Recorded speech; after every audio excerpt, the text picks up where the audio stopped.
he's been making the point that the path of, if you're just at the level of the metaphoric pristine wisdom,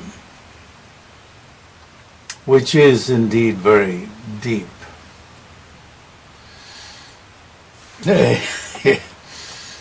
He's not saying, well, if you've just gotten to the level of the metaphoric pristine wisdom, because he's saying there are those for whom pristine wisdom does not dawn. So he's linking back. So what is he linking back to? What did he say that he's linking back to? That when I was preparing earlier, this qualm did not arise, or this point of interest did not rise. So if we go backwards, earlier he said,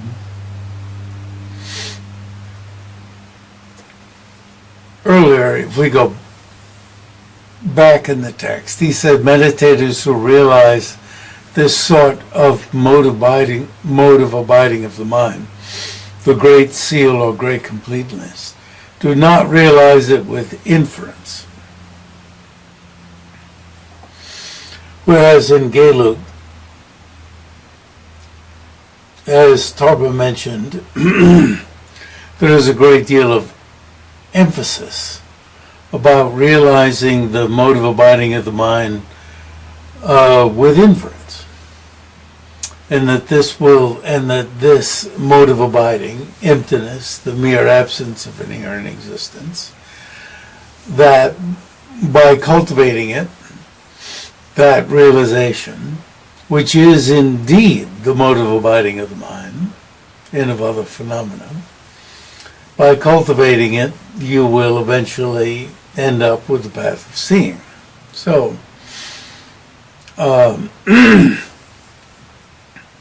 she was pointing out that there's a great deal of difference.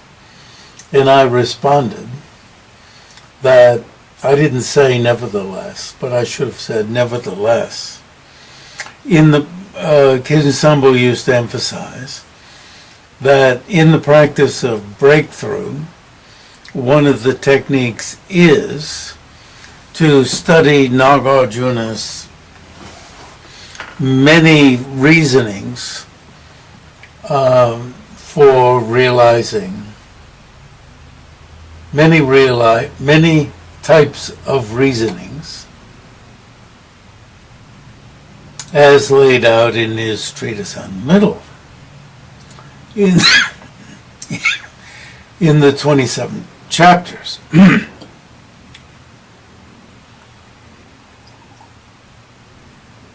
Even one chapter having many different succinct and complete reasonings. And sometime, we should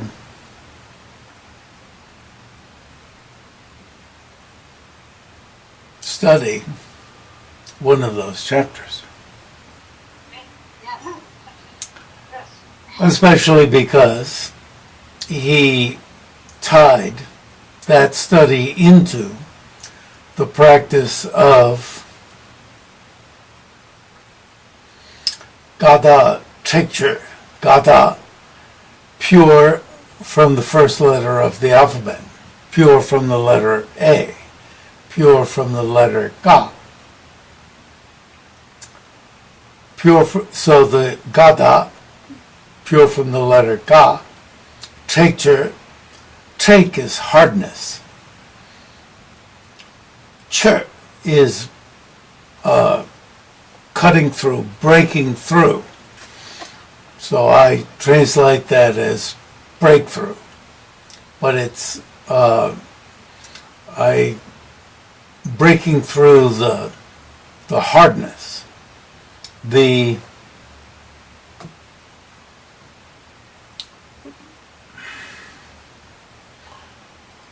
in spoken language, in English, breaking through the crap.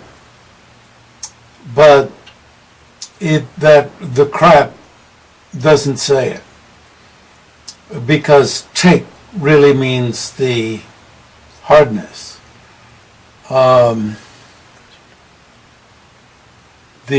What's another word for hardness? Single syllable, maybe? Solid. Yeah, solidity. It's the solid, breaking through the solid. The concrete. We think of, concrete as something that the road's made out of, but the road is called concrete because of the basic meaning of concrete. And when we say concrete sense of self, concrete sense of objects, okay, that kind of concrete. But we could bring over also the sense of, the concrete highway. Bring over all senses of breaking through the concrete. So, gata teacher.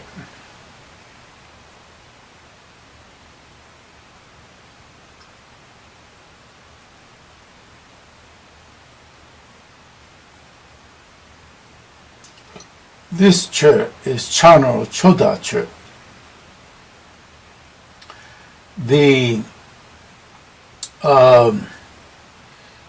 There's a practice called chur. It's actually chur. It comes into, the westernized pronunciation as chur, but it's really chur. I thought if I started talking enough, my memories would flood through.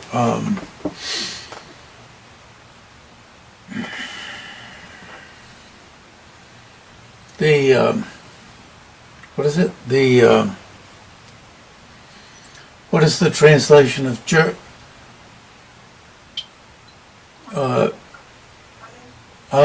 It's cutting. Cutting through. Yeah. What's the other word? Breaking. No, it is cut through. Cut. Okay, it'll come back. But it's a different word. So it's breaking through all this hardness. When Dujun Rinpoche came, I'm free associating to a talk he gave in New York that I listened to when he came to America, and he said the equivalent of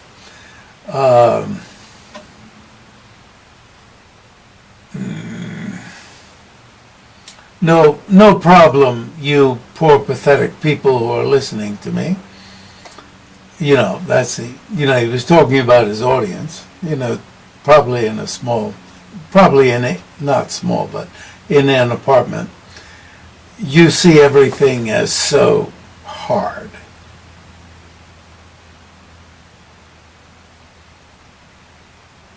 Everything appears to you as so hard, so concrete.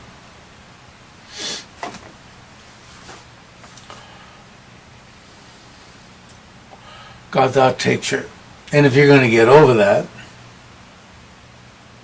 you need some way of breaking down the solidity, the hardness, the concreteness of appearances. Okay. Blah, blah. So,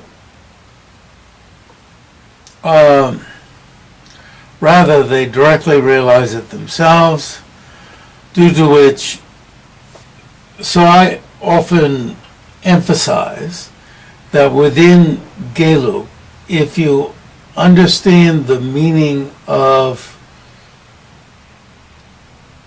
true inference, where you're not blathering on with words, you've reached realization,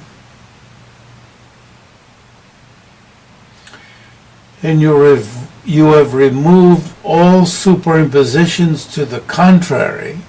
That means to the contrary of inherent existence. All of them have been removed.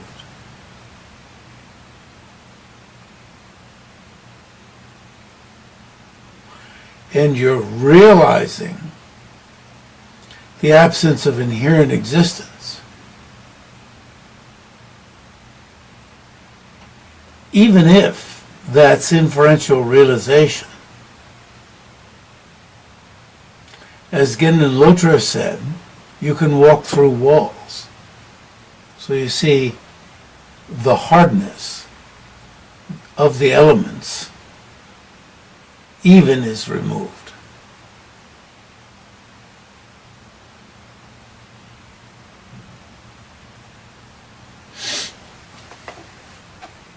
So that's how powerful inference is. So as Genden Lotra said, as long as the functioning of that realization remains, you can turn, as Aryadeva says, you can turn your mind to any object and realize its emptiness. And as Genden Lotra added, as long as the functioning of that realization remains, you can walk through walls. So as I said recently in this meeting, that's why I named that book of his teachings originally, Walking Through Walls, because he described other levels of attainment at which one could walk through walls. And my title was considered to be too esoteric, so it was later retitled as Calm Abiding and Special Insight, I believe. Yeah, the title was simplified so that people could more readily understand what was laid out in the book. And less, shall we say,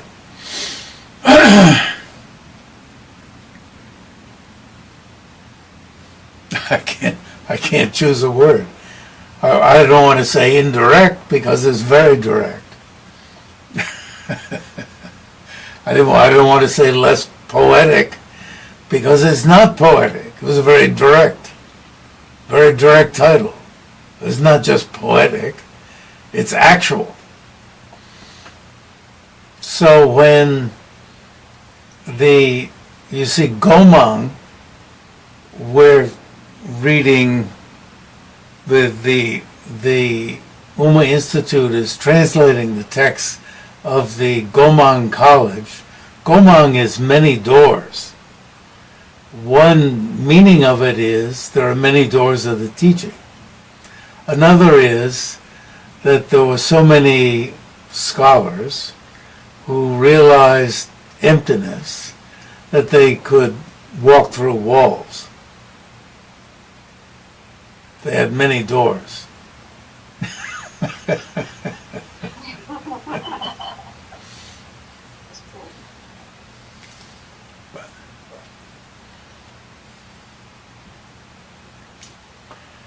So indeed, you do have many doors. That's not poetic. Jeffrey, can I ask a question? Yes, please. Is insight necessary for this kind of facility with the elements? Doesn't that come with super knowledges that one can attain just with calm abiding? Well, calm abiding and... Well, actually, he said that with the attainment of calm abiding, you could also do that. Yeah. So you see, it's not that special that somebody could walk through a wall. See, calm abiding can be attained by non-Buddhists also. And inferential realization can be achieved prior to the path of accumulation. Yes. And your other question? When you mentioned about when you've had an inferential realization of emptiness and then you can turn your attention to another object. Is that in meditative equipoise, or is that or is that in meditation, or is that even post-meditation?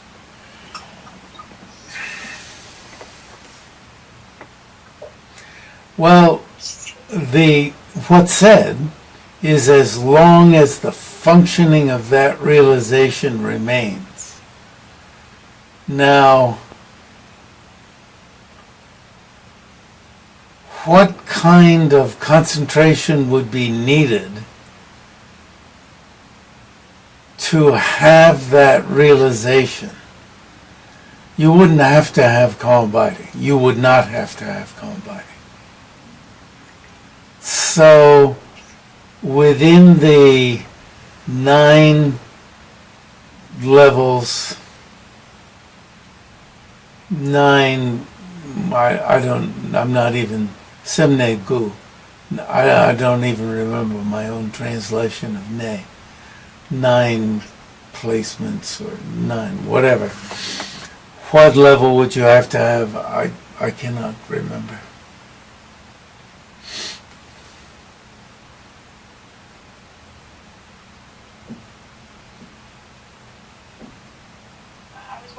About the meditation on emptiness, or the wisdom realizing emptiness. You've had an inference, and so to turn your mind to another object, are you still in that meditative period, or does that happen even post-meditation? Well, number one, within the 9 levels leading to calm abiding, what level would you have to have inference? What level of Semnegu, 9 placements of mind, I'll call it today, would you have to have enough pointedness of mind, enough loosely using the word concentration, to be able to have inference and maintain your inference. You can't be scattered. I don't know. My feeling is, just a Jeffrey Hopkins feeling, is the fourth level. So, in order to be able to turn your mind, so 4th or above, 4th out of the 9, and all of those 9 are prior to calm abiding. So would you have to remain in the 4th in order for you to be able to turn your mind to another object, and without any other cogitation? I'm reciting meditation on emptiness, without any further thought or any further reasoning or rehearsing the original reasoning. Without that, immediately, inferentially realize its emptiness. Inferentially just means conceptually realize its emptiness. But that means realize it. And I think you'd have to remain, at bottom line, this, just my own hunch, in that 4th. But that's my hunch.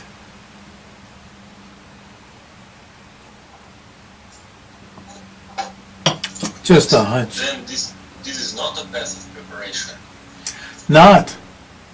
Doesn't You can have it? inferential understanding or inferential realization of emptiness prior to path of preparation. Even prior to the path of accumulation. Because remember, the person who's the sharp Bodhisattva type must have inferential realization of emptiness prior to the path of accumulation. Because that person must, because they're sharp, must know that enlightenment is possible. How do you know that enlightenment is possible? You know that afflictions can be removed. How do you know that afflictions can be removed? Because you know that they don't subsist in the nature of the mind. And you know that because you know that the mind is empty of inherent existence. Thus you must know the emptiness of inherent existence before the path of accumulation. Why? Because the path of accumulation is marked by the very beginning of the intention to achieve enlightenment for the sake of others. Bodhicitta. And you won't promise to achieve enlightenment. Why? Because you're sharp. Until you know that enlightenment's possible. You won't promise to go from your home to New York City until you know you can go. Whereas if you're not so sharp, your local guru, your local mayor, tells you to go, and so you say, okay, I'm going to go. Which probably happens. I watch spy movies and shows and this and that. And it's a good example that came to my mind. And your spy leader says, okay, you go to New York, and so it's your spy leader, and so you say, I'm going to go to New York. I'm here in Vancouver, and, of course I know that already, that I could go to New York, but wherever, But that's it's a bad example, but we all know we can get to New York. Whatever. Go to Timbuktu. But I don't know, I suppose if we all know we can go to Timbuktu. I can't give me a good example. But anyway, so, you have faith in your guru. And your gurus, all these horrible examples of the awful gurus who tell you to do this or that. So you say, yeah. Your guru tells you to go out and get a machine gun to kill the people in your local town. So you don't know how to get a machine gun. So you say, yeah, I'll get a machine gun and and you'll tell me what to do with it next. This happens over and over again. So your guru tells you, promise to achieve Buddhahood in front of me. So you do. And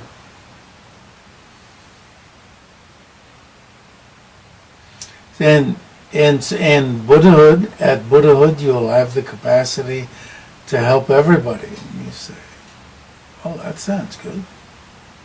I'll do that. I'm making some pretty bad equivalence here. Promising to achieve Buddhahood, at which you will know all techniques to help everyone. It's endowed with two qualities: knowing all techniques to help everyone, and knowing others, knowing their predispositions. So when you have those two, you'll be able, since you know all techniques and you know the people the beings you're gonna help, you can match these two. So promise to attain Buddhahood.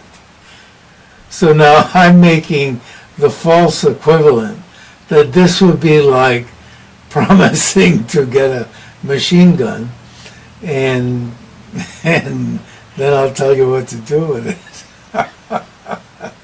I'm making the false equivalent that without knowing that attaining Buddhahood is possible would be as stupid as obeying me to go don't go out and buy a machine gun. I'm thinking of that because of the Netflix biography of, I shouldn't get into too much detail, blah, blah, blah. Yeah. But, we do, I had friends who I followed their word, their antisocial word. Sometimes I did, sometimes I didn't. So I'll emphasize the times I didn't.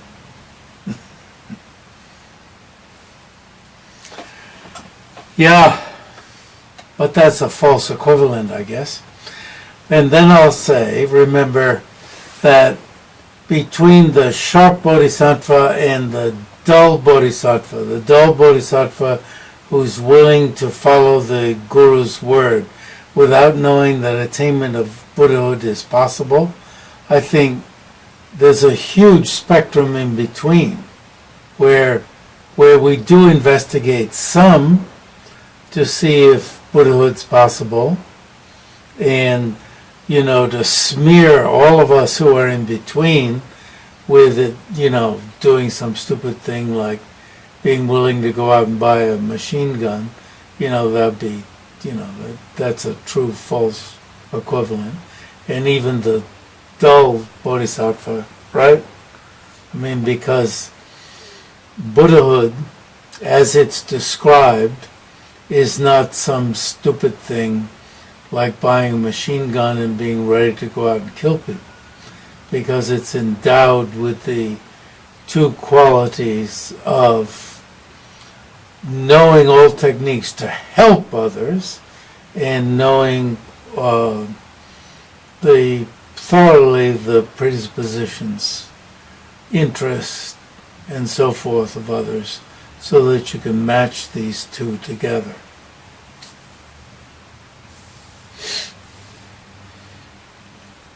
So please don't quote just part of what I said earlier.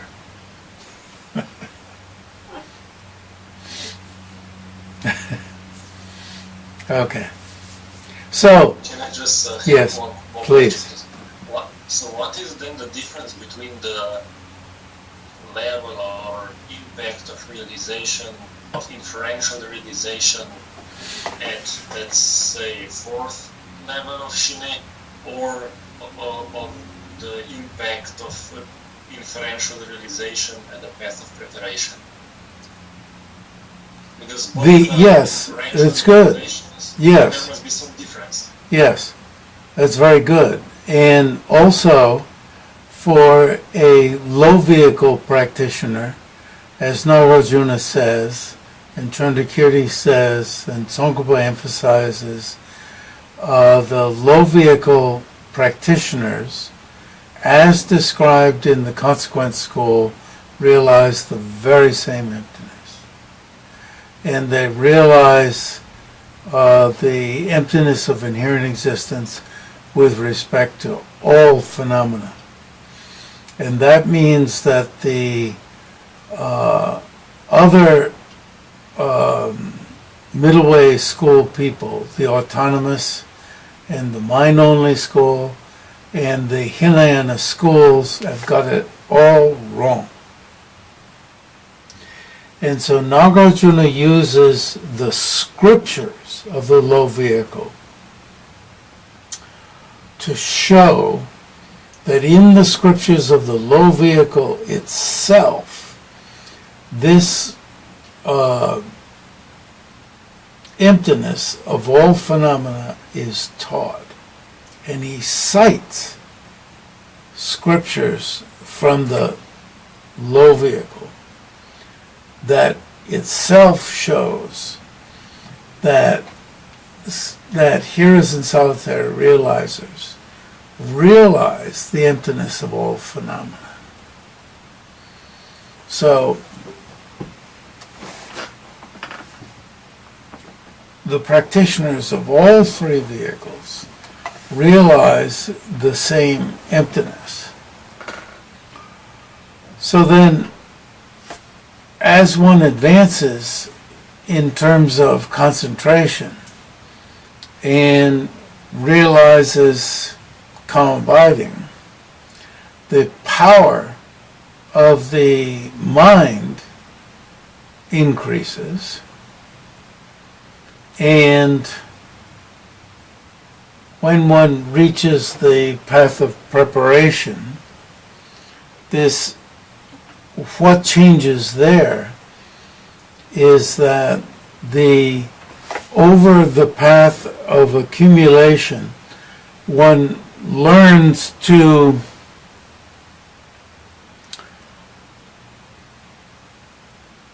the mind has been such that analysis disturbs stability, and stability disturbs analysis. But over the path of accumulation, one alternates the two such that in time the one enhances the other. So stability comes to enhance analysis, and analysis enhances stability. So with the attainment of the meditative stabilization that is a union of what's called calm abiding and special insight, but means a union of stabilizing meditation and analytical meditation. The increase in analysis increases stability, and the increase in stability increases analysis. So the two become more and more and more powerful. So our mind, which is such that the two are antithetical, gets righted. So our minds are out of whack. It's one of the ways which our minds are out of whack, and our minds become into whack. We don't use that term, but we say out of whack, so we should say into whack. Which then, that's the change, become into whack. So then, what is, Sangpo says, a difference is that hearers and solitary realizers don't have a mind broadened, it's an interesting distinction, broadened by reasonings with respect to emptiness. Hearers and solitary realizers use only one or two reasonings with respect to emptiness. But bodhisattvas have a mind that is broadened, gyakyeva, extended by reasonings, by manifold reasonings with respect to emptiness. Now that's, what does that mean? Because hearers and solitary realizers realize all the emptinesses of all phenomena, but their minds have not been broadened by the utilization of manifold reasonings with respect to emptiness. Now that's why Nagarjuna's 27 not only has 27 chapters of reasonings, but has manifold reasonings with respect to emptiness. And this somehow broadens the mind with respect to emptiness. So it becomes important for those interested in the Great Vehicle Path to broaden the mind with respect to emptiness by studying, by beginning, for instance, through studying a chapter that has several reasonings, and to broaden the mind with respect to emptiness. And I bring up, T.R.V. Murthy's, it's really a fabulous book, but he did make the mistake of saying that Nagarjuna goes on ad nauseum, to the point of nausea, with these manifold reasonings. In other words, he threw up. Intellectually, mentally threw up. In other words, he didn't say, wow, another reasoning. In other words, he choked. And how would you maintain delight? Open your mind such that you would maintain delight. Oh wow, here's another one. One way is through Chandrakirti's commentary, in which between reasonings he's got the person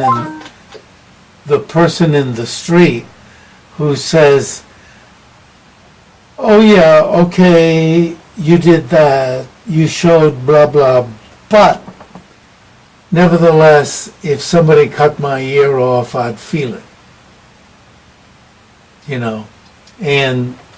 And introduces an objection, a commonplace objection.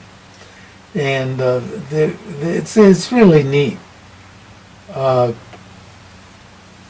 Quite unlike Bhavaviveka's formality. And I want to introduce, on the other hand, Jayansheb is very respectful of Bhavaviveka and treats Bhavaviveka very well. It's very nice. I think when I move my chair, I'm not being very respectful to.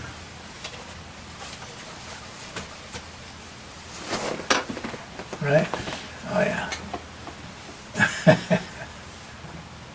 So it's good to tune into. In my case, I explained that when I had a semester of Sanskrit, I immediately turned to chapter 2 of Chandrakirti's, of Nagarjuna's treatise on the middle, and then asked my Sanskrit teacher, George Hart, to read with me the Chandrakirti's commentary. And George Hart is somebody of great enthusiasm. There's tremendous enthusiasm for Sanskrit and for just delight. So he's the perfect person, despite Nagarjuna and Chandrakirti and so forth not being a specialty of his. So we should turn to that sometime. So now if we go backwards again, what is Mipam Gyatsho? When you decide, I'm going backwards, forthrightly, without needing an analytical adjustment, the mode of abiding in breathless is your own mind according to the meaning of it. He's not going back to that. The entity of pristine wisdom is not called visionary experience. Therefore, in the manner of apprehending subject are like a moon in a painting, although in aspect partially similar to empty clear light dawns.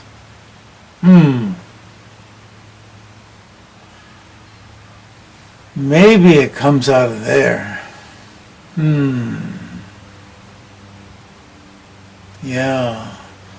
All these are suitable as mere partial similarities with the clear light, but are not the realizational actual. But he's emphasizing, the value of visionary experiences. Threefold space.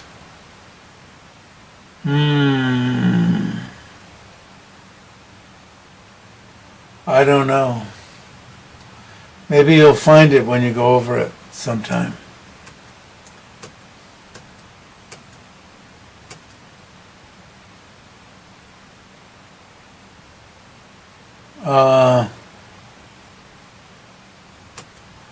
Maybe he's just saying there are those for whom pristine wisdom does not dawn.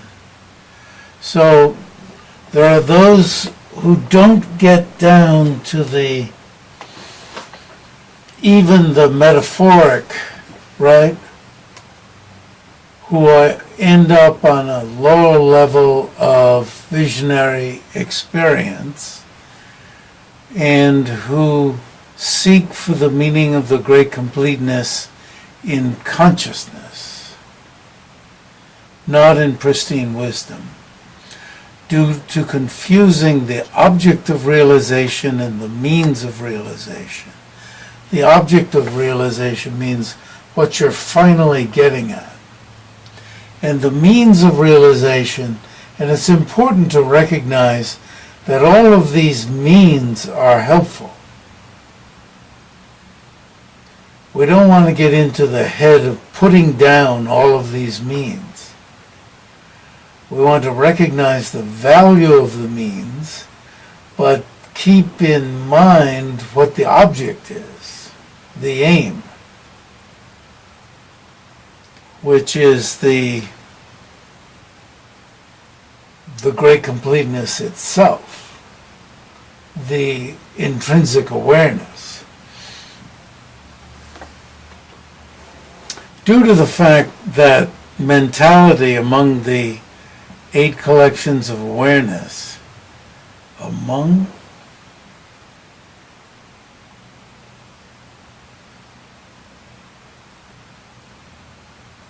and self-arisen discriminative wisdom. I'm trying to think, is mentality totally subsumed among the 8 collections of consciousness? Remember, one of the meanings of mentality is mental consciousness.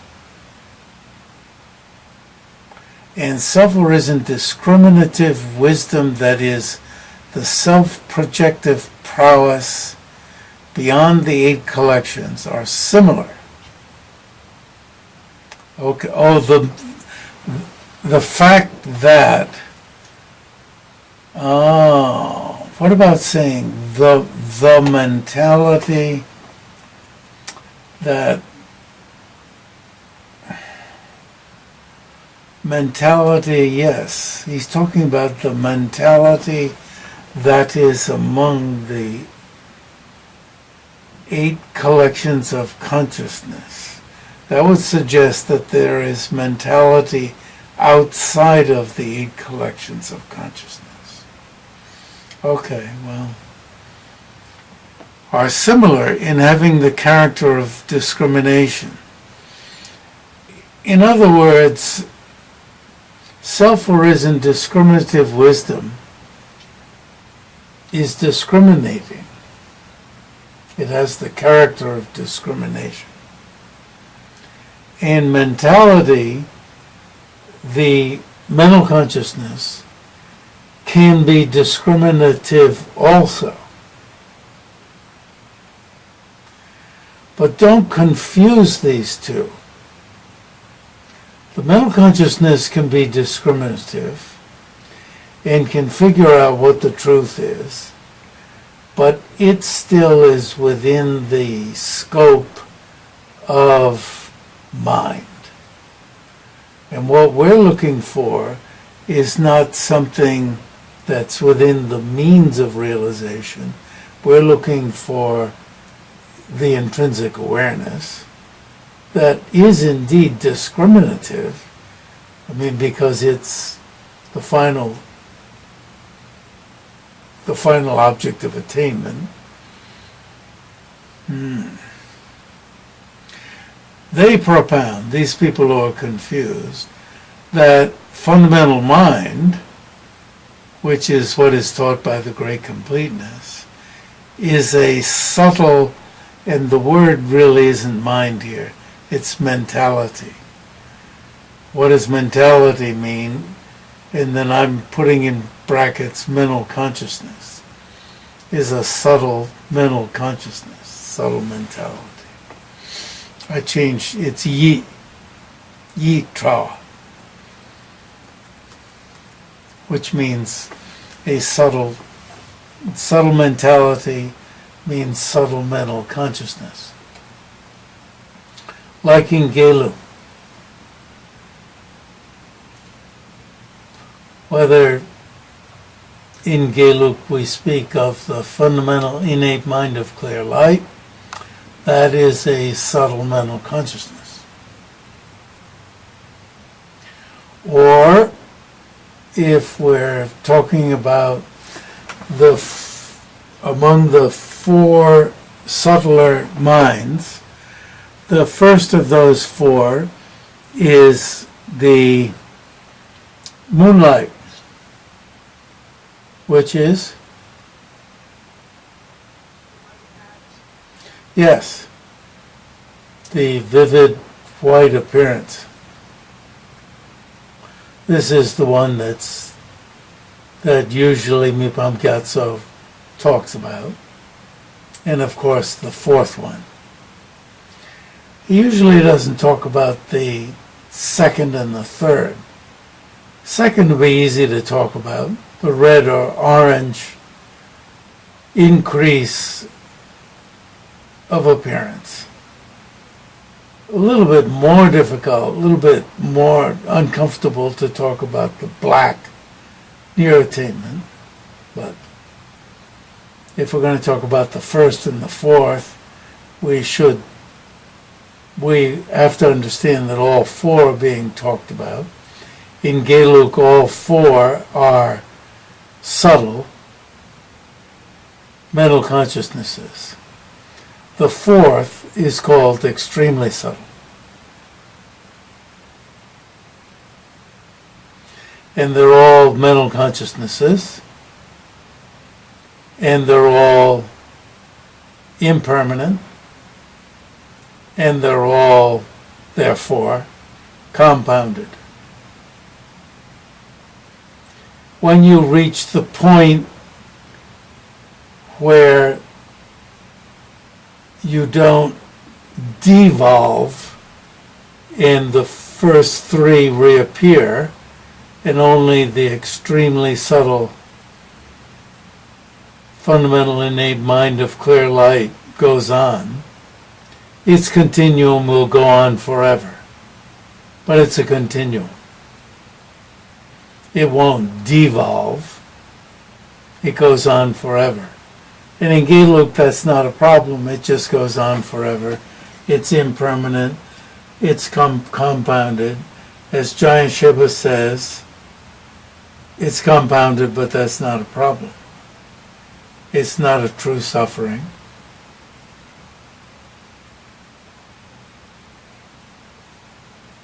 But in Nyingma, that's awful.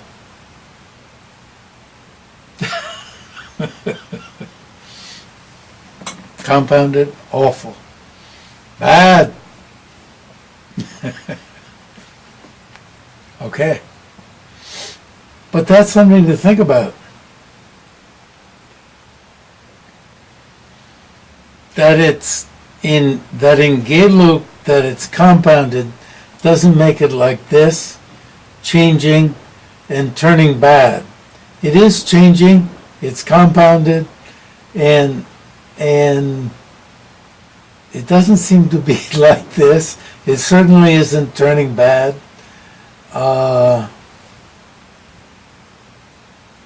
But we're exploring this. And in exploring it, it's very interesting. You see it exploring this difference can